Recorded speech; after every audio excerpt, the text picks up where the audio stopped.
How do I force install and pin the Read Speaker for Schoology extension to the Chrome browser? If you haven't created your organizational unit, please stop this video, and refer to the video by Read Speaker on creating organizational units and adding users. Once the unit is created and the users have been added, please return to this video.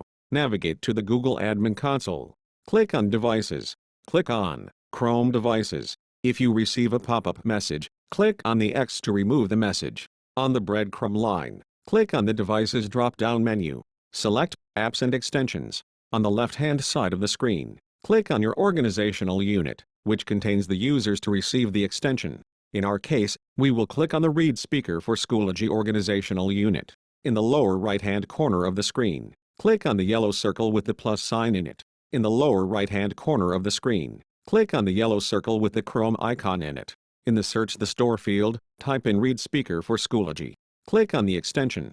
In the upper right-hand corner of your screen, click on plus select. To the right of Allow Install, click on the drop-down menu.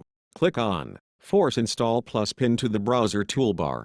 Click on Save. The next time your users log into their Chrome accounts, they will see the Read Speaker for Schoology speaker icon in their extensions area, which is to the right of their URL field.